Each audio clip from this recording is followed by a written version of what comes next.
Terus bagaimana hubungan dengan anak saya yang sekolah di pesantren? Pak, ini mau nanya Ketika sudah bersuci atau berwudu, Terima kasih kemudian Bapak. bersentuhan dengan suami, Warahmatullahi apakah wabarakatuh. wudunya batal? Bismillah, Assalamualaikum warahmatullahi wabarakatuh. Alhamdulillah, wassalatu wassalamu ala rasulillah wa ala alihi wa sahbihi wa man walah, amma ba'd. Para pemirsa Fatwa TV dimanapun Anda berada, semoga Allah senantiasa melimpahkan rahmatnya kepada kita semua. Alhamdulillah, pada kesempatan kali ini kita dapat berjumpa kembali dalam program live interaktif Fikih Ibadah bersama Ustadz Anas Burhanuddin Hafizahullah Ta'ala. Beliau adalah anggota Dewan Fatwa Perhimpunan Al-Irsyad, dan Alhamdulillah beliau telah hadir bersama kita di studio. Kita sapa beliau terlebih dahulu. Assalamualaikum Ustaz. Waalaikumsalam warahmatullahi wabarakatuh. Apa kabar Ustaz? Alhamdulillah, saya baik. Semoga antum juga. Dan kita berharap para pemirsa dan pendengar kita juga senantiasa dalam kebaikan dan lindungan Allah Subhanahu wa taala. Amin ya rabbal alamin. Amin. Baik, sebelum masuki sesi pertama yaitu nasihat pembuka oleh Ustadz, di sini kami sampaikan bahwa program live interaktif ini juga disiarkan oleh beberapa radio yang bekerja sama dengan kami. Di antaranya adalah Radio Binbas Yogyakarta, Radio Sahabat Tegal, Radio MDFM Probolinggo, Radio Amuba Pangkal Pinang, Radio Sago FM Sumatera Barat, Radio Gema FM Bontang, Radio Al-Hikmah Banyuwangi, Radio Albina AM Bekasi, Radio Tuah FM Riau, dan yang terakhir Radio Dai Tengaran. Kami sampaikan terima kasih kepada radio-radio tersebut yang telah membantu penyiaran program ini di berbagai daerah. Dan selanjutnya kami persilahkan kepada Ustadz untuk membuka pertemuan kita pada kesempatan kali ini dengan nasihat pembuka. Tafadhol Ustaz. Ya, para pemirsa dan pendengar sekalian, sering dalam menjelaskan sebuah permasalahan fikih, para ustadz kita menyebutkan perbedaan pendapat di antara para ulama. Dan perbedaan pendapat dalam masalah-masalah fikih yang merupakan masalah-masalah amaliyah, praktek, adalah sesuatu yang sangat wajar. Dan hal ini sudah terjadi pada zaman Nabi Muhammad SAW. Pada zaman beliau, perbedaan pendapat belum begitu banyak. Karena kalau ada potensi berbeda, kalau ada suatu permasalahan, para sahabat akan bertanya kepada Rasulullah SAW. Dan kemudian mereka mendapatkan jawaban yang paripurna, jawaban yang memuaskan, sehingga tidak perlu lagi ada perbedaan pendapat di antara mereka. Namun kadang-kadang perbedaan itu terjadi ketika Nabi Muhammad SAW sedang tidak hadir bersama mereka. Seperti yang terjadi ketika para sahabat pulang dari Ghazwatul Khandaq atau perang Ahzab, dan Nabi Muhammad SAW mengatakan kepada para sahabat, la yusalliyanna ahadun al-asra illa fi Bani Quraidah. Janganlah seorang di antara kalian salat asar kecuali di kampungnya Bani Quraidah. Nah, kemudian setelah mereka berjalan, sebagian memasuki waktu asar ketika masih belum sampai ke Bani Quraidah. Nah, maka di sini para sahabat berselisih pendapat. Ada sebagian yang memutuskan untuk terus berjalan seperti pesannya Rasulullah SAW, agar mereka tidak sholat asar kecuali di kampungnya Bani Quraidah. Maka seperti pesan beliau dengan redaksi hadis yang sama, mereka terus berjalan. Nah, sebagian lagi mereka memutuskan untuk sholat di jalan. Mereka mengatakan lam yurad minna dzalik. Nabi Muhammad SAW maksud Nabi Muhammad SAW, kata mereka, bukan harus kita sholat di kampung Bani Quraidah, tapi maksudnya adalah kita disuruh cepat berjalan sehingga nanti kita bisa sholat asar di Bani Quraidah atau di kampungnya Bani Quraidah. Maka kemudian ada dua kubu dalam hal ini dalam menyikapi sabda Nabi Muhammad SAW. Yang pertama, tidak sholat di jalan, tapi mereka meneruskan perjalanan sehingga sholatnya di kampung Bani Quraidah. Sementara sebagian lagi sholat di jalan dan mereka tentunya tidak sholat di kampungnya Bani Quraidah. Maka kata Ibnu Umar radhiyallahu anhu, hal ini disampaikan kepada Rasulullah sallallahu alaihi wasallam, maka disebutkan beliau falam yu'annif ahadan minhum. Beliau tidak mencela, ya, beliau tidak mencela salah satu dari dua kelompok ini. Ini menunjukkan satu hadis yang sama dari Rasulullah sallallahu alaihi wasallam ternyata dipahami berbeda oleh para sahabat Rasulullah sallallahu alaihi wasallam. Nah, ini juga yang terjadi di antara para ulama. Ya, kadang-kadang ini kalau satu hadis saja orang bisa berbeda pendapat. Bagaimana kalau hadisnya dua? Kalau hadisnya sebagian ada yang lemah, sebagian sahih. Atau kalau seandainya hadis tersebut nampaknya bertentangan dengan ayat Al-Quran. Maka ini tentunya bisa menimbulkan perbedaan pendapat, ya, lebih berpotensi untuk menimbulkan perbedaan pendapat di antara para ulama. Dan kalau sekiranya perbedaan pendapat itu dalam masalah-masalah yang memang dari dahulu para ulama berbeda pendapat, ya, maka hendaknya kita bisa terbiasa dengan perbedaan seperti ini dan kita bisa saling menghormati, ya, bisa saling menghormati. Tetap kita akan berusaha mencari mana yang lebih kuat. Silahkan ada diskusi, tapi kalau seandainya setelah diskusi kita tidak bisa menemukan kata sepakat untuk memilih suatu pendapat tertentu, maka ya sudah, masing-masing dengan pendapatnya masing-masing dan saling menghormati. Nah, jadi seperti itu yang dicontohkan oleh Rasulullah sallallahu alaihi wasallam. Baik, jazakumullah khairan. Ya, demikian nasihat pembuka oleh Ustadz. Kami persilahkan pada para pemirsa yang ingin bertanya secara langsung untuk menghubungi line interaktif di 0331 544 6087. Baik, sudah ada panggilan yang menunggu. Kami persilahkan. Fatwa TV, Assalamualaikum. Assalamualaikum warahmatullahi wabarakatuh. Waalaikumsalam warahmatullahi wabarakatuh. Ya, dengan Ibu siapa di mana? Umu Fakri, Riau. Ya, silahkan. Assalamualaikum Ustadz, barakallahu fiik. Waalaikumsalam warahmatullahi wabarakatuh. Wa fiiki barakallah. Begini ya Ustadz, kalau di dalam perjalanan kan kita lebih afdol mengqashar salat ya Ustadz ya. Jadi istilahnya lebih afdol begitu. Yeah. Tapi qadarullah, ketika kita mau memulai salat, kita lupa Ustadz, waktu niat di dalam hati kita terniat dalam hati kita mau melakukan salat qabliyah. Serasa kita di rumah Ustadz. Tapi kita ingat lagi bahwa kita dalam perjalanan, bagaimana itu Ustadz? Apa kita membatalkan niat yang pertama, membaca takbir lagi bahwa kita akan melakukan sholat zuhur, atau kita cukupkan dengan niat yang pertama tadi, cukup dengan merubah di dalam hati aja? Jadi merubah dari sholat sunnah menjadi sholat wajib gitu maksudnya? Iya Ustadz. Karena qadarullah kita dilupa, kita merasa rasa di rumah Ustadz. Iya. Padahal kita di dalam perjalanan karena kita mau mencari waktu yang lebih afdol gitu Ustaz, mau mengqashar salat. Syukran Ustaz, jazakallahu khairan. Jazakallah. Ya, Masya Allah, apa yang terjadi adalah sebuah refleks. Saking seseorang terbiasa untuk menjaga salat rawatib, ya, qobliyah dan ba'diyah, maka ketika sedang safar pun beliau ini atau keluarga beliau ini refleks untuk memulai dengan salat qobliyah dahulu, ya. Masya Allah, ini adalah sebuah buah dari ketaatan yang diberikan oleh buah ketaatan yang diberikan oleh Allah Subhanahu wa taala, ya, dan harus disyukuri. Ya, dan tentang salat dalam perjalanan, maka yang dicontohkan oleh Nabi Muhammad SAW adalah beliau mengqashar salat. Makanya para ulama mengatakan qashar itu hukumnya sunnah. Qashar itu yang terbaik, meskipun tidak harus qashar, tapi qashar adalah yang terbaik karena tidaklah Nabi Muhammad SAW musafir kecuali beliau mengqashar salat beliau. Demikian juga sebagian besar sahabat Rasulullah SAW mengqashar salat mereka dalam perjalanan dan mereka mengambil rukhsah, mereka mengambil keringanan.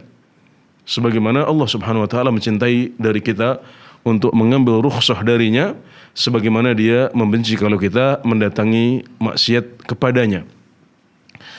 Ya, sedangkan tentang sholat rawatib, maka sholat rawatib dalam keadaan safar itu tidak dicontohkan oleh Nabi Muhammad SAW kecuali hanya qabliyah subuh saja.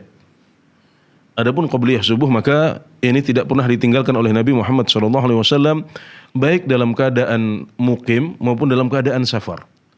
Selalu beliau jaga. Bahkan ketika dalam sebuah perjalanan beliau terlambat untuk bangun sholat subuh, beliau memulai dengan qabliyah subuh dahulu. Adapun sholat sunnah rawatib yang lain, yaitu 4 rakaat sebelum zuhur, kemudian 2 rakaat setelah zuhur, 2 rakaat setelah maghrib, 2 rakaat setelah isya, yang ini adalah rawatib semuanya, maka ini tidak dicontohkan oleh Nabi Muhammad SAW dalam keadaan musafir. Nah, tentang ibu yang sudah terlanjur niat rawatib ya, maka ini tidak perlu dibatalkan. Tidak perlu dibatalkan. Biarlah itu menjadi sholat sunnah yang insya Allah diterima oleh Allah Subhanahu wa ta'ala. Karena pada dasarnya kita tidak boleh membatalkan amalan yang sudah kita mulai. Allah Subhanahu wa ta'ala berfirman, "Wala tubtilu a'malakum," dan jangan kalian batalkan amalan-amalan kalian. Maka hukum asalnya kita tidak membatalkan suatu sholat kecuali kalau ada sesuatu yang menuntut hal itu. Ada sebuah maslahat tertentu dan ini tidak ada sesuatu yang mengharuskan kita untuk membatalkannya, maka hendaknya diteruskan. Dan juga tidak boleh ganti niat dari sunnah menjadi wajib di tengah-tengah sholat. Ya, karena Nabi Muhammad SAW bersabda, "Wa innama likulli imri'in ma nawa." Dan sesungguhnya setiap orang itu hanya mendapatkan apa yang dia niatkan. Kalau dia dari awal niatnya sholat sunnah, maka pahalanya pahala sholat sunnah.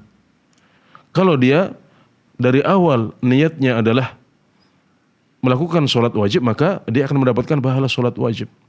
Maka hendaknya diteruskan sholatnya sampai selesai, kemudian setelah itu melaksanakan sholat zuhur secara qashar sejumlah 2 rakaat.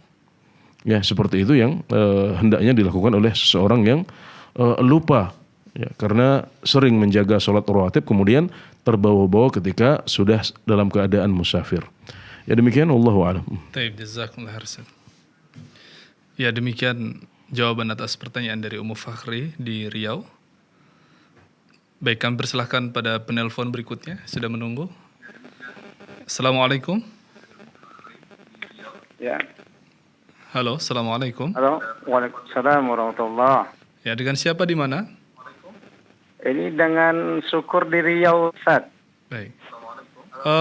Tolong Bapak Syukur menjauh dari sumber suara yang lain ya, termasuk dari televisinya, ya, agar tidak mengganggu sambungan teleponnya.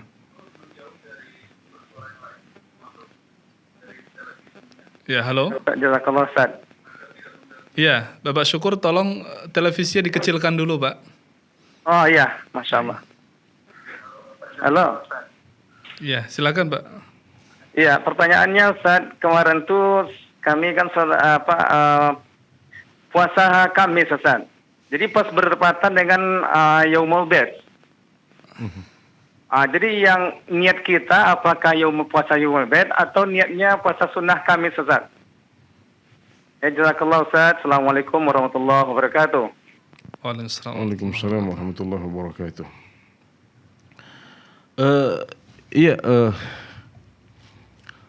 Puasa Bid dengan puasa hari Kamis, Pak, ya, ini bisa digabungkan niatnya, Allahu ta'ala a'lam. Karena yang dimaksud dengan puasa hari Bid adalah melaksanakan puasa 3 hari dalam 1 bulan. Sebagaimana wasiat Nabi Muhammad SAW kepada Abu Hurairah. Dan 3 hari dalam 1 bulan ini bisa dilakukan di awal bulan, bisa di akhir bulan, bisa terpisah-pisah. Dan afdalnya dilakukan di hari-hari bid, yaitu hari-hari yang malamnya putih. Bid itu artinya putih. Dan yang dimaksud dengan hari bid adalah tanggal 13, 14, dan 15 dari setiap bulan Qamariyah atau bulan Hijriyah. Karena malam-malamnya putih oleh purnama rembulan. Ya, jadi hari-hari bid ini bukanlah sesuatu yang dimaksudkan secara khusus. Jadi yang penting adalah puasa 3 hari dalam 1 bulan. Maka kalau seseorang ya sudah terbiasa untuk berpuasa Senin dan Kamis, maka itu lebih baik daripada puasa 3 hari dalam 1 bulan, karena dia akan ketemu dengan paling tidak 8 hari dalam 1 bulan. Maka dia bisa tetap meniatkan itu dengan sebagai puasa hari Kamis yang selama ini dia biasa jalani, ya, sambil ditambahkan sebagai puasa hari Bid. Ya, jadi ini termasuk 2 puasa yang bisa digabungkan dalam 1 niat. Ya. Jadi insya Allah dapat pahala dua-duanya, atau otomatis mendapatkan puasa Bid karena itu terjadi pada hari-hari Bid. Ya, jadi bisa diniatkan dengan puasa Senin Kamis seperti yang sudah biasa dilakukan, ya, dan otomatis juga mendapatkan puasa 3 hari dalam 1 hari. Puasa 3 hari dalam 1 bulan. Ya, demikian, wallahu a'lam. Baik, jazakallah khairan. Ya, demikian jawaban atas pertanyaan dari Bapak Syukur di Riau. Baik, kami persilahkan pada penelpon berikutnya yang telah terhubung bersama kami. Assalamualaikum. Waalaikumsalam warahmatullahi wabarakatuh. Assalamualaikum Ustaz. Waalaikumsalam warahmatullahi Ya, wabarakatuh. dengan Ibu siapa di mana? Dengan Ibu Yayu di Jakarta. Ya, silakan Ibu. Afwan Ustaz, saya ini sudah sholat duduk itu sudah 6 tahun kira-kira dari 2014. Masya Allah. Iya, jadi waktu itu memang ada kejadian saya pernah jatuh, kemudian bagian lutut saya ini, bagian lutut kiri saya, ya sempat nggak bisa jalan waktu itu 1 bulan. Nah dari situ saya mulai sholat duduk. Tapi seiring waktu ini Ustadz, saya itu kadang sedih gitu, karena saya bisa jalan kemana saja, masih ke mana-mana lah, ke pasar, ke mall, kemana. Tapi kalau saya sholat itu saya duduk gitu, jadi saya ada miris hati saya gitu. Ya Allah, gimana dengan sholat saya ini? Kenapa saya sholat duduk sementara saya bisa kemana-mana gitu? Kenapa duduk, Bu? Rukuk sujud bisa? Ruku sujud bisa, jadi berdiri bisa, ruku bisa. Pas sujud, jadi pas duduk di antara 2 sujud itu, saya nggak bisa ditekuk ini lutut saya. Kalau ditekuk saya paksain sakit banget dan itu membuat saya tidak khusyuk gitu. Iya. Jadi saya cenderung lebih memilih Jadi kalau sujud. yang tidak bisa hanya duduk di antara 2 sujud saja ya? Ya, betul, sama sujud berarti ya. Okay, iya. Jadi saya kemana-mana itu memang bawa kursi Ustaz. Jadi kalau sholat di masjid sama suami, ya saya nurunin kursi gitu. Iya, oke. Ya syukron Ustaz, itu saja. Mohon pencerahannya. Iya, jadi alhamdulillah ada keringanan dalam agama kita ya, dan Allah Subhanahu wa taala berfirman, "Fattaqullaha mastata'tum." Bertakwalah kalian kepada Allah dengan semampu kalian. Dan dalam sebuah hadis sahih, Nabi Muhammad SAW bersabda, "Shalli qa'iman fa illam tastati' fa qa'idan fa illam tastati' fa 'ala janbin." Salatlah secara berdiri, kalau tidak bisa salatlah secara duduk, dan kalau tidak bisa maka salatlah dengan miring. Nah, di sini Nabi Muhammad SAW membuat tahapan-tahapan. Membuat tahapan-tahapan. Jadi berdiri dahulu, kalau tidak bisa baru duduk, kalau tidak bisa baru miring, kalau tidak bisa baru telentang. Dan nanti ada tahapan-tahapan lain yang disebutkan oleh para ulama. Ya, jadi ketika kita tidak bisa berdiri dan sholat dengan duduk, maka pahala kita tidak berkurang. Kita tetap mendapatkan pahala sholat yang sempurna. Maka ini adalah kabar gembira untuk setiap muslim yang diuji oleh Allah Subhanahu wa taala dengan kesulitan atau kesehatan yang berkurang sehingga tidak bisa menjalankan sholat dengan sempurna. Namun ingat bahwasanya kita harus jujur kepada Allah Subhanahu wa taala. Apa yang disebutkan oleh Nabi Muhammad SAW adalah tahapan-tahapan secara global. Dan bisa jadi di lapangan ada bentuk-bentuk kesulitan yang belum disebutkan oleh Rasulullah SAW dalam hadis tersebut. Tapi sudah beliau isyaratkan hukumnya. Sebenarnya yang ditanyakan oleh Ibu Yayu adalah kondisi yang Ibu bisa berdiri. Ya. Ibu bisa berdiri, duduk juga bisa. Rukuk sujud bisa. Yang tidak bisa adalah duduk di antara 2 sujud. Maka di sini yang hendaknya dilakukan adalah Ibu melakukan sholat dengan berdiri. Jadi ikut sholat berdiri, rukuk sujud seperti biasa. Nanti yang duduk di antara dua sujud ini bisa dilakukan dengan duduk. Kita siapkan kursi ketika tiba waktunya duduk di antara dua sujud, di mana itu yang kita tidak mampu untuk melakukannya, maka disitulah baru kita duduk. Semudahnya apakah di atas kursi atau kalau bisa dilakukan dengan selonjor misalnya, lebih mudah, tidak masalah dilakukan dengan selonjor. Kemudian ketika sujud, nanti sujud lagi. Kenapa? Karena kondisi ibu bukanlah kondisi orang yang tidak bisa berdiri untuk kemudian duduk dari awal sampai akhir.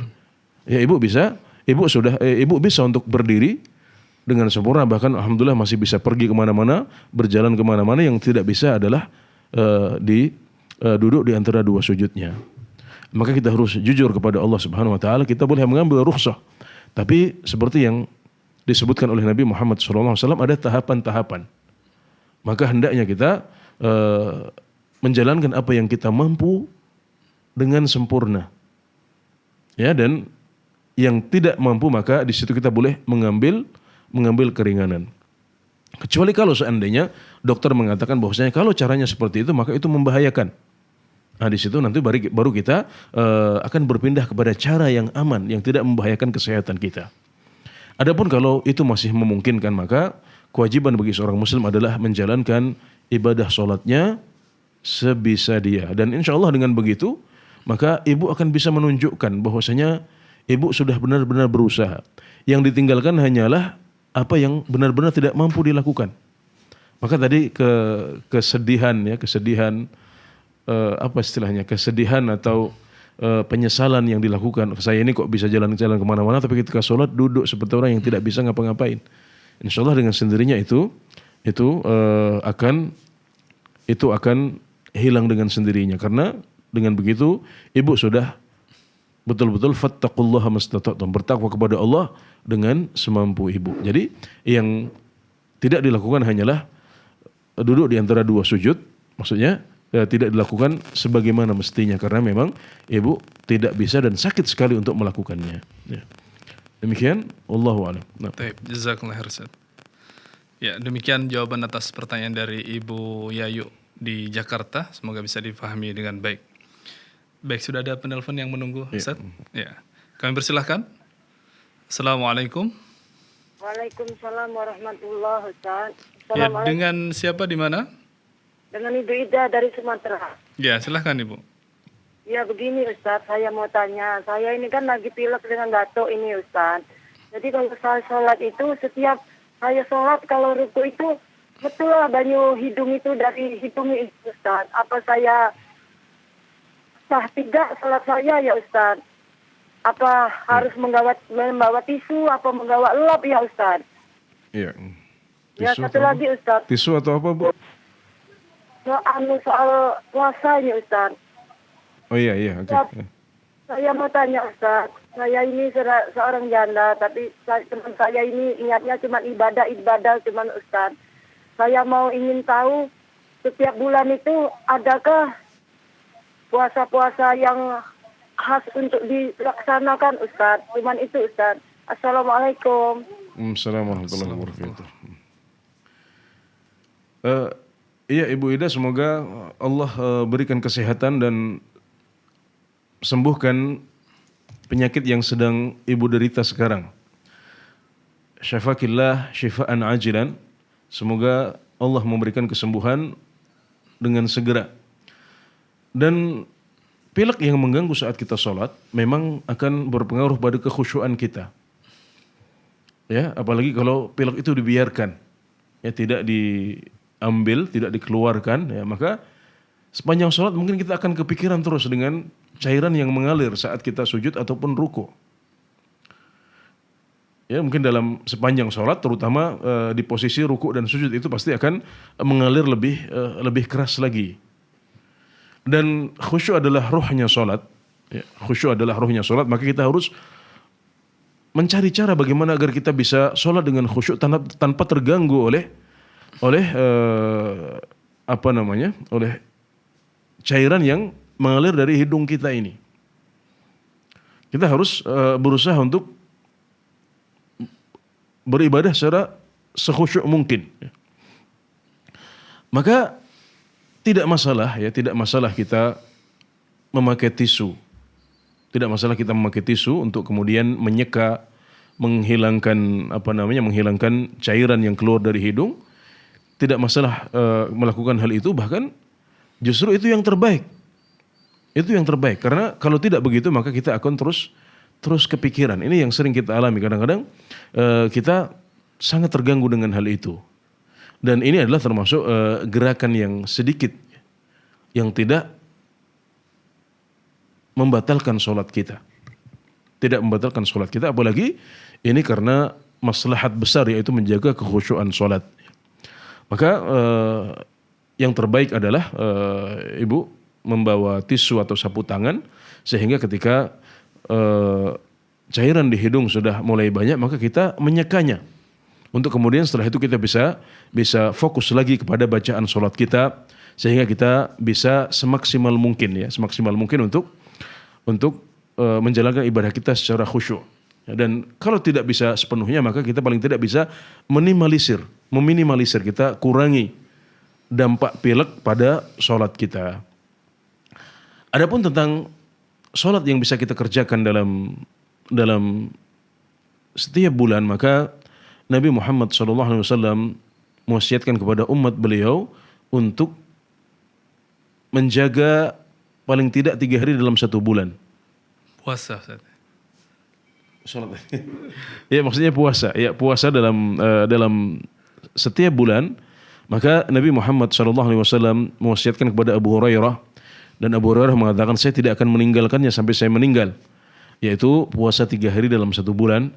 Nah, ini waktunya bebas, bisa dilakukan di awal bulan, bisa di akhir bulan, bisa dipisah-pisah, dan yang terbaik adalah menjalankannya di hari-hari bidh, di pertengahan bulan Hijriyah, yaitu pada tanggal 13, 14, dan 15 setiap bulannya. Nah, kemudian yang lebih afdol lagi adalah puasa Senin Kemis. Nah, tentunya ini puasa pekanan, sepekan puasa 2 hari di hari Senin dan hari Kemis. Maka dalam setiap bulan kita bisa mengumpulkan paling tidak 8 hari. Nah, kemudian juga yang ada yang lebih afdol lagi, yaitu puasa terbaik adalah puasa Daud, yaitu dengan selang-seling, sehari puasa sehari tidak. Ini adalah beberapa contoh puasa yang diajarkan oleh Nabi Muhammad SAW, dan ibu bisa memilih salah satu di antaranya. Ya, paling tidak 3 hari itu dalam 1 bulan. Yang paling maksimal adalah puasa Daud. Semuanya bisa ibu pilih, ya, semuanya baik ya. Yang paling afdal adalah tentunya yang paling banyak, yaitu puasa Daud, untuk mengisi hari-hari kosong yang insya Allah di antara hikmahnya adalah ibu bisa lebih punya waktu yang luang untuk mendekatkan diri kepada Allah Subhanahu wa taala. Insya Allah itu adalah salah satu hikmah ya dari kondisi ibu yang disebutkan tadi itu. Hikmahnya adalah ibu bisa lebih fokus untuk beribadah kepada Allah Subhanahu wa taala, dan itu adalah tujuan utama diciptakannya kita semuanya di atas muka bumi. Wa ma khalaqtul jinna wal insa illa liya'budun, kata Allah Subhanahu wa taala, dan tidaklah aku ciptakan jin dan manusia kecuali agar mereka beribadah kepadaku. Baik. Jazakumullah khairan. Ya, demikian jawaban atas pertanyaan dari Ibu Ida di Sumatera. Semoga jawaban yang telah disampaikan Ustadz bisa dipahami dengan baik. Ya, sudah ada penelpon berikutnya yang menunggu Ustadz. Ya, kami persilahkan. Assalamualaikum. Waalaikumsalam. Assalamualaikum warahmatullahi wabarakatuh, Pak Ustadz. Waalaikumsalam warahmatullahi wabarakatuh. Dengan Ibu siapa di mana? Dengan Vini di Bandung. Ya, silahkan. Begini Pak Ustadz, saya ini kan seorang PNS, jadi PNS-nya itu di bagian pengawas makanan gitu, farmasi gitu Ustadz. Jadi di dalam tugasnya itu sehari-hari kadang-kadang ada keluar kota, kabupaten, masih di sekitar Jawa Barat gitu. Nah, kadang-kadang bila saat kita safar dari menjalankan tugas itu, kadang-kadang sholatnya kan suka ini Ustaz, misalnya lagi di pol atau lagi di mana, itu kadang-kadang sholatnya dijamak gitu Ustaz. Jadi misalnya lagi di jalan gitu, jadi pas sampai rumah digabungkan gitu Ustaz sholatnya, atau sebelum kita pulang ke kota tujuan kita sholat dulu ditarik ke jamaah takdim gitu Ustaz. Apakah ini diperbolehkan? Apakah ada jarak minimal kalau untuk sholat jamaah itu Ustaz? Terus yang kedua untuk untuk hukumnya wanita yang safar karena pekerjaan seperti saya ini bagaimana ya Ustaz? Kadang-kadang safar itu saya sama tim yang lain itu semuanya ahwat semua gitu Ustaz. Jadi nggak ada mahramnya gitu. Itu bagaimana hukumnya? Karena memang itu bagian dari kerjaan dan kadang-kadang perginya itu hanya PP sehari gitu Ustaz. Jadi kadang-kadang pulang pergi, jadi kadang-kadang ada juga menginap. Tapi karena kondisi pandemi gini kita kebanyakannya PP gitu sehari. Ya, begitu aja Pak Ustaz. Assalamualaikum warahmatullahi wabarakatuh. Waalaikumsalam gitu. Ya, dalam keadaan musafir kita diberikan rukhsah oleh Allah Subhanahu wa taala untuk menjalankan salat kita secara qashar ataupun secara jama'. Jadi alasan safar ini membolehkan kita untuk melaksanakan qashar, yaitu meringkas salat yang 4 rakaat menjadi 2 rakaat. Salat zuhur, salat asar, salat isya bisa kita qashar menjadi 2 rakaat dan ini adalah sunnah, ini adalah yang terbaik. Dan tidaklah Nabi Muhammad SAW safar kecuali beliau mengqashar salat beliau. Adapun jama' maka itu dibolehkan. Yang terbaik kita sholat pada waktunya masing-masing. Tapi kalau kita kesulitan untuk melaksanakan sholat pada waktunya masing-masing, maka kita boleh untuk menjamaknya. Termasuk untuk alasan safar. Makanya para ulama menyebutkan bahwasanya qashar itu hukumnya sunnah. Dan jama' itu hukumnya boleh. Nah, ini harus dipahami. Mengqashar sholat hukumnya adalah sunnah. Lebih baik. Sedangkan menjamak sholat hukumnya adalah boleh. Kalau diperlukan silakan. Kalau safar, kalau repot, ya kalau sakit. Bahkan kalau hujan sekalipun. Menurut sebagian ulama, boleh kita menjamak sholat kita. Ya, jadi intinya safar adalah salah satu rukhsah untuk melakukan qashar ataupun jamak. Ibu bertanya tentang jamak, saya tambah lagi. Bukan cuma jamak, bahkan qashar. Justru Nabi Muhammad SAW selalu mengqashar salat beliau dalam semua safar beliau. Adapun tentang jarak maka tidak ada batasan jarak tertentu. Kalau kita melihat hadis-hadis Nabi Muhammad SAW juga athar para sahabat Rasulullah SAW, maka kita akan dapatkan jarak yang berbeda-beda sekali dan tidak ada dalil yang tegas menyebutkan bahwasanya jaraknya adalah sekian misalnya. Bahkan disebutkan dalam beberapa athar bahwasanya para sahabat mengqashar salat dalam jarak 5 km. Kita mungkin bertanya, kok bisa 5 km menjadi jarak qashar?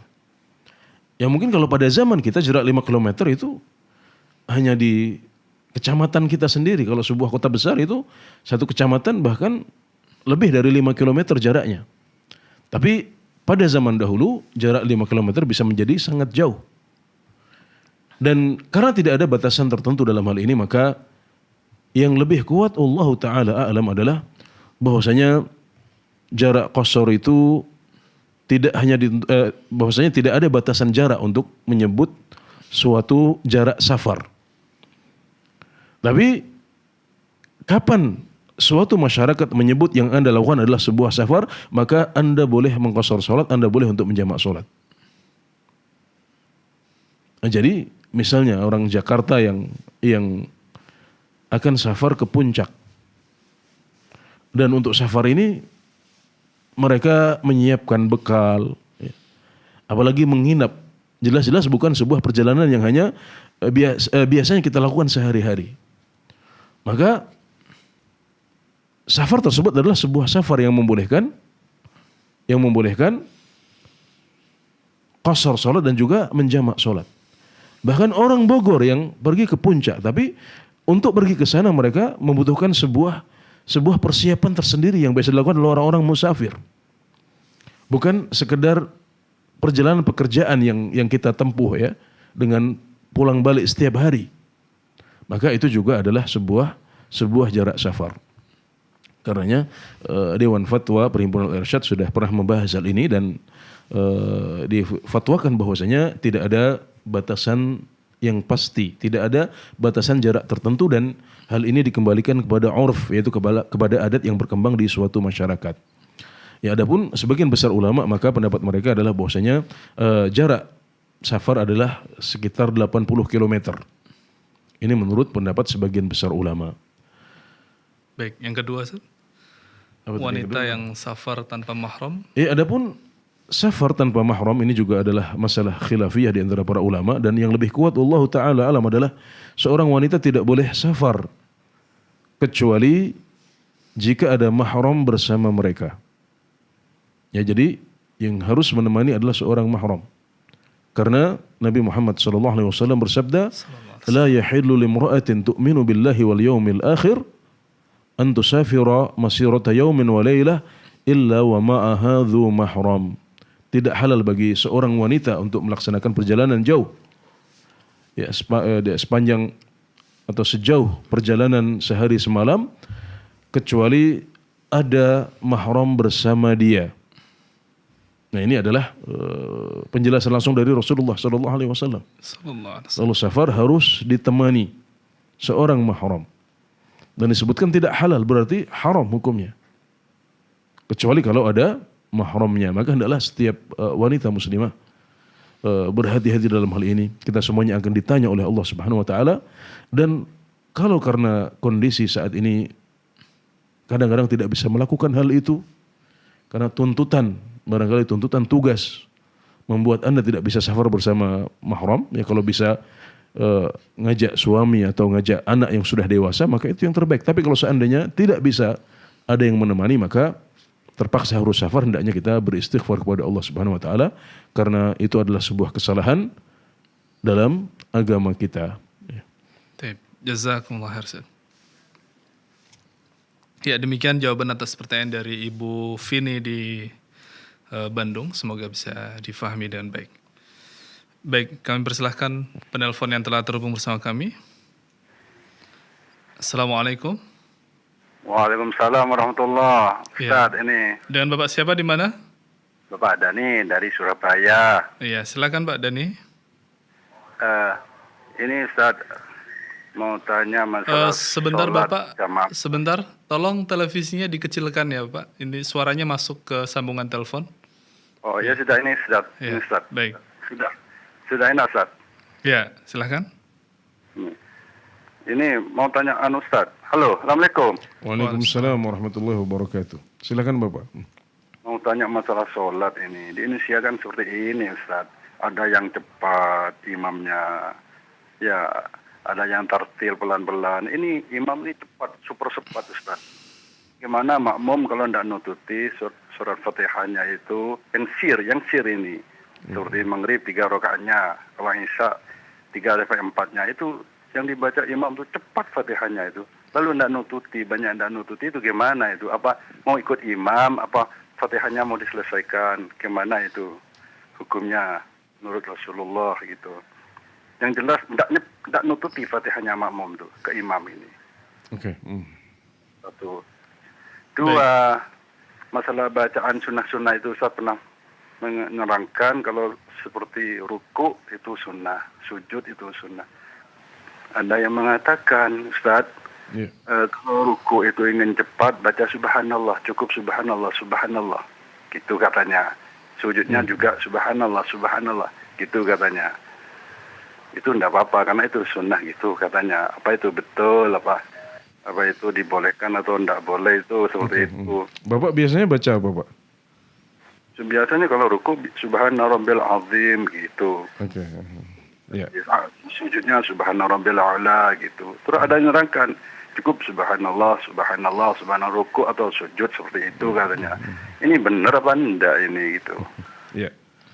Cukup Pak? Ya cukup, sudah cukup di sini aja. Assalamualaikum warahmatullahi wabarakatuh. Waalaikumsalam warahmatullahi wabarakatuh. Iya, kalau imam yang kita ikuti adalah imam yang super cepat atau ekspres gitu ya maksudnya ya. Kalau kecepatan ini sampai membuat orang tidak bisa tumaknina. Seperti yang kita lihat di beberapa potongan video yang viral terutama di sholat tarawih. Kalau sampai cepat seperti itu ya, maka di sana syarat tumakninah tidak terwujud. Padahal tumakninah adalah rukun sholat menurut sebagian ulama. Ya, jadi kalau imamnya seperti itu, maka kita tidak boleh bermakmum kepada orang seperti itu. Sayang sholat kita ini mau sholat agar bisa mendapatkan ketenangan, tapi kalau caranya seperti itu yang dapat hanyalah capek. Kita nggak bisa menghayati sholat kita. Sementara Nabi Muhammad SAW bersabda, "Laisa laka min sholatika illa ma aqalta minha." Kamu tidak dapat apa-apa dari sholatmu kecuali yang engkau hayati. Jadi bahkan bisa jadi sholat kita tidak sah. Kalau imamnya tidak sah sholatnya, maka makmumnya juga tidak sah sholatnya. Iya. Dan kalau kecepatannya tidak sampai tingkat seperti itu, artinya tumaninah masih bisa dapat, ya. Maka kita yang harus menyesuaikan diri. Berarti kalau kita biasa membacanya agak santai, nah kalau tahu imam ini cepat tapi masih bisa kita kejar, artinya kita masih bisa menyelesaikan Al-Fatihah di belakang dia, maka kita yang harus adaptasi. Kita agak percepat bacaan kita, tidak seperti biasanya, kita percepat.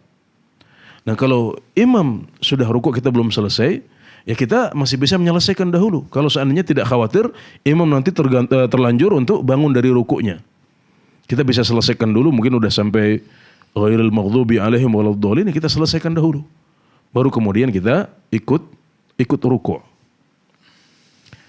Ya, namun kalau seandainya kita baru masuk kemudian kita mendapati imam sudah hampir rukuk.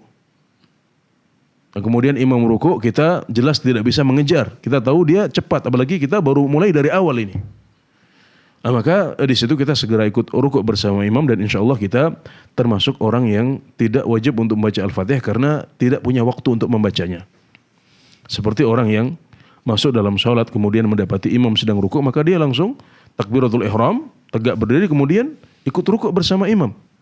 Berhitung baginya 1 rakaat meskipun dia tidak membaca Al-Fatihah bersama imam saat berdiri. Ya, jadi orang yang tidak mampu untuk mengerjakan Al-Fatihah, benar-benar tidak mampu, maka gugur kewajiban Al-Fatihah baginya. Nah, jadi harus kita seleksi. Kalau memang masih bisa kita bisa menyesuaikan dan tidak masalah kita sedikit terlambat di belakang imam untuk menyelesaikan 1 atau 2 ayat terakhir dari surat Al-Fatihah, baru kemudian kita ikut bergabung bersama imam dalam rukuknya. Dan hendaknya para imam bertakwa kepada Allah Subhanahu wa taala, jangan sampai membuat orang-orang di belakang kita pontang-panting seperti ini. Kasihan jamaah. Terus apa yang menuntut kita untuk sholat dengan begitu cepat? Ini membahayakan, ini membuat jamaah tidak nyaman, tidak tenang. Maka hendaknya para imam juga memperhatikan keluhan para jamaah ini.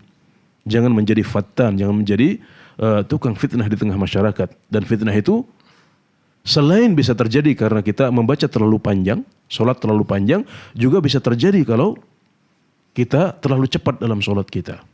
Sama-sama itu menimbulkan fitnah di tengah masyarakat. Yang kedua tadi. Yang kedua tentang? Jika ingin lebih cepat bacaannya, cuman baca subhanallah dalam sujud dan rukuk. Iya, ada beberapa zikir yang dicontohkan oleh Rasulullah SAW dalam rukuk kita. Di antaranya adalah Subhana Rabbiyal Azim.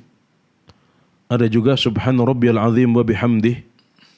Kemudian juga Subhanakallahumma Rabbana wa bihamdika Allahumma ighfirli.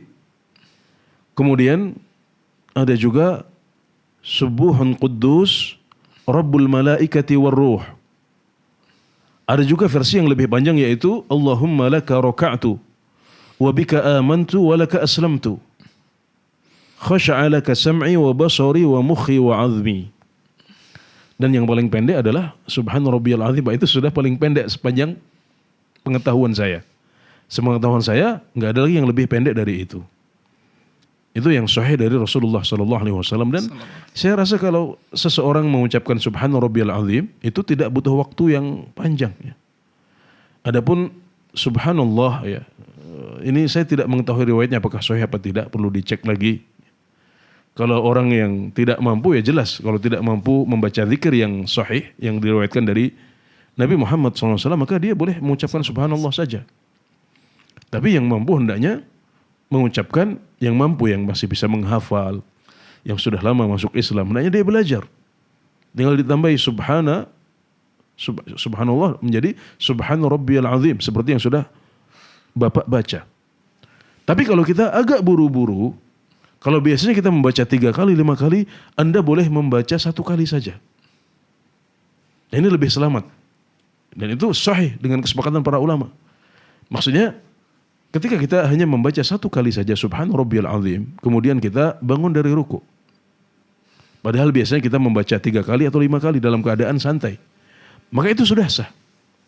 Dan itu lebih menenangkan. Nah, sekali lagi, tentang riwayat hanya membaca subhanallah, ya. Ini saya belum mengetahui apakah ada riwayat yang sahih tentang zikir itu. Adapun zikir yang sahih yang sudah saya pernah dengar sebelumnya adalah apa yang telah saya contohkan tadi itu. Ada 5 ya, ada 5 bacaan zikir yang sahih dari Rasulullah SAW, dan yang paling pendek adalah subhana rabbiyal azim. Ya, demikian, Allahu a'lam. Baik, jazakumullah khair Ustaz. Ya, demikian jawaban atas pertanyaan dari Bapak Dani di Surabaya. Semoga bisa difahami dengan baik.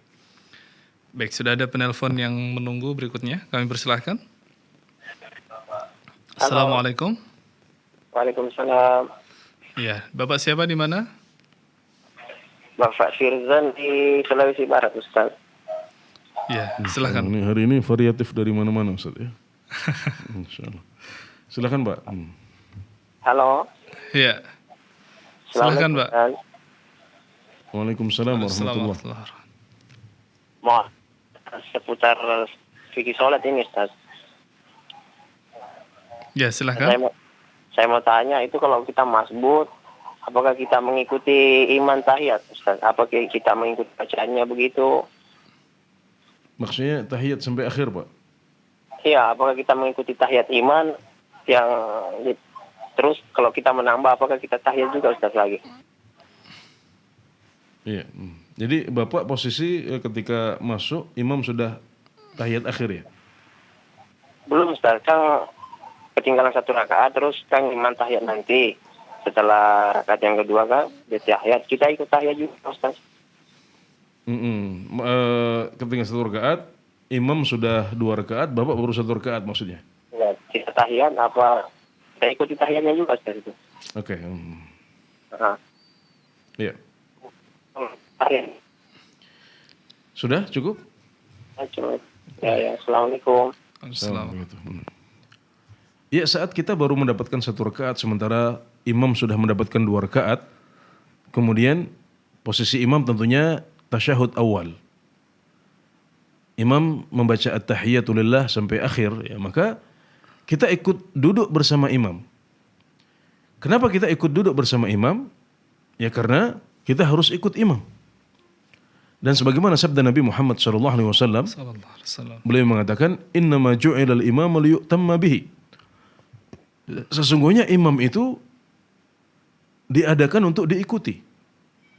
Adanya imam itu untuk diikuti oleh para makmum. Maka di sini kita yang seharusnya berdiri. Kalau kita melihat posisi kita baru dapat 1 rakaat, seharusnya kita berdiri ke rakaat kedua.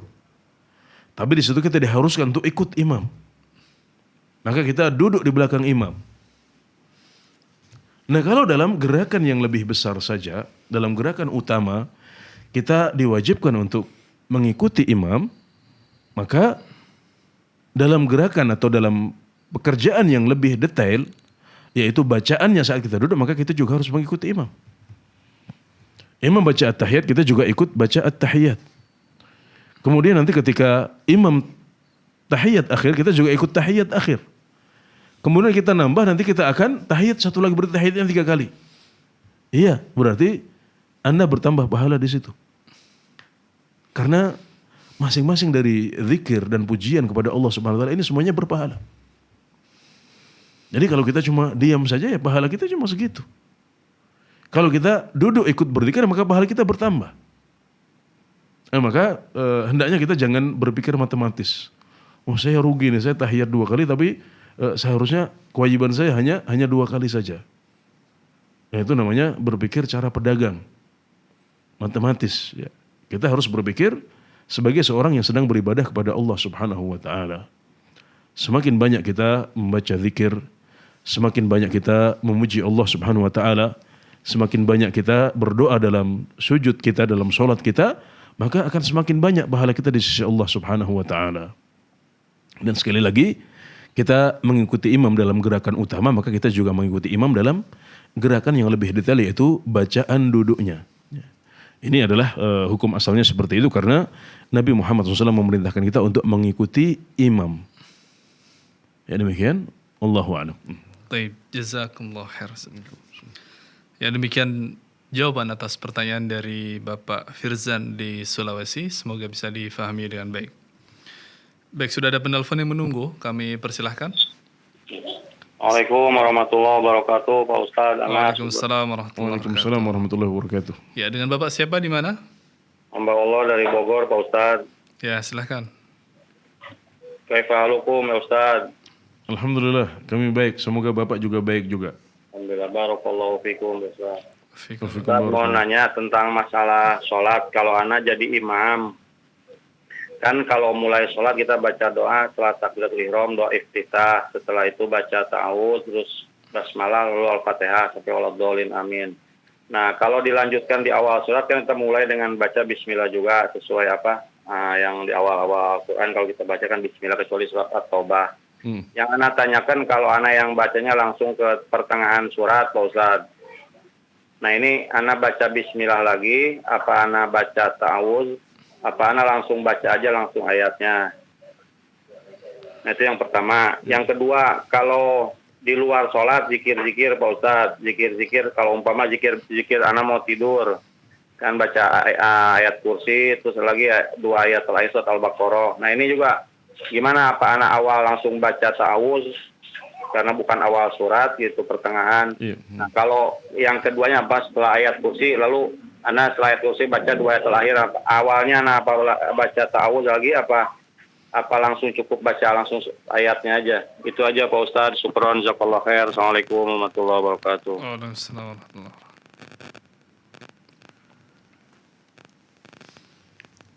Iya, saat kita membaca Al-Fatihah, ya, sebagian ulama berpendapat bahwasanya Bismillah adalah awal surat Al-Fatihah. Pendapat yang kedua menyebutkan bahwasanya Al-Fatihah bukan ayat pertama surat Al-Fatihah. Tapi ayat pertamanya adalah Alhamdulillahirabbil alamin. Makanya kalau kita sholat di Masjidil Haram, di Masjid Nabawi, ya, kita akan mendengar langsung biasanya imam langsung baca Alhamdulillahirabbil alamin, bukan Bismillahirrahmanirrahim. Tapi kalau kita mengatakan bahwasanya Al-Fatihah Bismillah bukan ayat pertama surat Al-Fatihah, maka kita tahu bahwasanya Bismillah adalah awal dari setiap surat, kecuali surat At-Taubah seperti yang Bapak sampaikan tadi. Ya, jadi tetap ada disunahkan untuk membaca Bismillah sebelum kita membaca surat Al-Fatihah. Demikian juga dengan awal surat yang lain. Adapun di tengah-tengah surat, maka yang dicontohkan adalah kita membaca ta'awudz. Sebagaimana firman Allah Subhanahu wa taala, "Fa idza qara'tal Qur'an fasta'idz billahi minasyaitonir rajim." Maka kalau engkau membaca Al-Qur'an, maka beristi'adzahlah. Berta'awudz, berlindunglah kepada Allah dari godaan syaitan yang terkutuk. Jadi dengan demikian para ulama menjelaskan bahwasanya yang disunahkan saat kita membaca sebuah ayat Al-Quran dari pertengahan suratnya, di mana itu bukan awal surat, maka yang disunahkan adalah membaca ta'awudz terlebih dahulu. Jadi tadi yang membaca, Bapak jika ingin membaca ayat kursi atau membaca akhir surat Baqarah, maka sunnahnya adalah membaca ta'awudz dahulu. Dan kalau yang dibaca adalah beberapa ayat secara berturutan, dari ayat kursi kemudian berpindah ke akhir surat Al-Baqarah misalnya, maka cukup ta'awudz di depan saja satu kali. Itu sudah mewakili. Nah, jadi ini yang disunahkan, yaitu membaca ta'awudz dan bukan bismillah ketika kita membaca surat dari pertengahannya. Demikian wallahu a'lam. Baik, Ustaz. Seandainya membaca ayat kursi kemudian dilanjutkan dengan al-ikhlas. Nah, ini beliau tadi menanyakan apakah ketika akan baca al-ikhlas ini ta'awud lagi kemudian bismillah atau hanya bismillah saja? Ya, cukup bismillah saja. Berarti tadi sudah saya jelaskan sebagian bahwasanya kalau ayatnya berurutan ya, maksudnya kita membaca sebuah surat kemudian berpindah ke surat yang lain atau sebuah ayat kemudian berpindah ke ayat yang lain, maka ta'awudnya cukup di awal saja. Ya, karena kita sedang membaca Al-Qur'an secara paralel, secara berturutan. Dan Allah berfirman, "Fa idza qara'tal Qur'an fasta'idz billahi minasyaitonir rajim." Dan jika engkau hendak membaca Al-Quran, maka berta'awudlah, berlindunglah kepada Allah dari godaan setan yang terkutuk. Jadi cukup isti'adzah di awal, kemudian membaca ayat kursi, kemudian ketika akan berpindah ke Al-Ikhlas, maka kita membaca Al-Fatihah baru kemudian Al-Ikhlas, karena disunahkan untuk membaca bismillah di awal sebuah surat. Jadi ta'awudnya tidak perlu diulang lagi, cukup di awal saja. Baik, jazakumullah khair, Ustaz. Ya, pertanyaan terakhir, Ustaz, dari saudara Fregi di Garut. Assalamualaikum, apakah benar orang yang tidak membersihkan buang air kecil ya, ini akan disiksa dalam alam dikubur? Lalu bagaimana dengan orang yang selalu memakai pampers dikarenakan lumpuh sehingga ya air kencingnya ini selalu ada? Apakah terkena ancaman siksa kubur tersebut? Iya, adapun tentang pertanyaan yang pertama, yaitu apakah benar bahwasanya orang yang tidak membersihkan diri dari najis seperti kencing maka dia akan disiksa kubur? Jawabannya benar. Sebagaimana hadis riwayat Al-Bukhari dan Muslim bahwasanya Nabi Muhammad SAW melewati 2 kuburan. Kemudian beliau mengatakan, innahuma la yu'adzaban. Penghuni 2 kuburan ini sedang diazab. Wa ma yu'adzabani fi kabir, dan keduanya tidaklah disiksa karena sesuatu yang besar. Dan beliau mengatakan salah satunya adalah karena tidak membersihkan diri dari kencing. Nah, jadi ini menunjukkan bahwasanya seorang muslim harus berhati-hati dengan najis. Najis itu dibersihkan. Apalagi kalau kita ingin menjalankan suatu ibadah, kita harus bersih dari najis kita. Ya, jadi benar bahwasanya ancamannya adalah disiksa di kubur, dan ini menunjukkan bahwasanya tidak membersihkan kencing itu adalah sebuah dosa besar. Makanya hati-hati yang kencing ya, kadang-kadang tidak istinja. Ya, tidak dibasuh dengan air, hanya sekedar kencing kemudian langsung ditutupkan celana. Ini kadang-kadang saya melihatnya di tempat-tempat umum ya. Orang tidak istinja, tidak membersihkan kencingnya dahulu. Maka ini berbahaya dan merupakan dosa besar yang ancamannya jelas. Adapun orang yang diuji oleh Allah Subhanahu wa taala dengan kelumpuhan atau dengan beser sehingga kencing terus menetes dari kemaluannya, maka ini hukumnya sudah berbeda dan mereka mendapatkan rukhsah keringanan, dan Nabi Muhammad SAW menyebutnya sebagai sahibus salas, ya, orang yang punya salas atau beser. Ini hukumnya sudah berbeda. Dan orang yang seperti ini tentunya akan sangat sulit untuk diwajibkan membersihkan diri setiap saat karena air kencing terus menetes di waktu yang sangat panjang. Maka untuk orang yang seperti ini cukup baginya untuk membersihkan diri ketika masuk waktu sholat. Ketika adzan berkumandang maka silahkan Anda membersihkan diri, memakai pakaian yang bersih kemudian sholat. Meskipun di tengah-tengah sholat kencing masih mengalir, Anda nggak perlu pedulikan itu. Nah, maka demikian juga dengan orang tua atau keluarga kita yang lumpuh, maka tidak masalah dia tidak dibersihkan dahulu, kecuali nanti ketika masuk waktu sholat ya kita bersihkan untuk bersiap melaksanakan sholat, kemudian memakai pakaian yang bersih, diapersnya diperbarui, popoknya diperbarui, kemudian silahkan sholat meskipun di tengah-tengah sholat air kencing masih menetes. Itu tidak perlu dipedulikan karena nggak mungkin kita mencari waktu di mana kencingnya tidak menetes sama sekali. Dan kalau kita mewajibkan itu tentunya akan menjadi sesuatu yang sangat menyulitkan, dan di sini berlaku sebuah kaidah fikih, idza dhaqal amru tasa', jika perkaranya menyempit, menyulitkan, maka ada keleluasaan, ada kelonggaran dalam hukum Islam di sana. Alhamdulillah. Baik, jazakallah Ustaz. Kita sudah sampai di akhir acara. Baik pemirsa Fatwa TV, demikianlah akhir perjumpaan kita pada kesempatan kali ini. Kami mohon pamit undur diri. Subhanakallahumma bihamdika asyhadu an la ilaha illa anta astaghfiruka wa atubu ilaik. Wassallallahu ala nabiyyina Muhammad wa ala alihi wa sahbihi wasallam. Wassalamualaikum warahmatullahi wabarakatuh. Ya Allah. Terus bagaimana hubungan dengan anak saya yang sekolah di pesantren? Ini mau nanya. Sudah bersuci atau belum? Kemudian bersentuhan dengan suami, apakah wudunya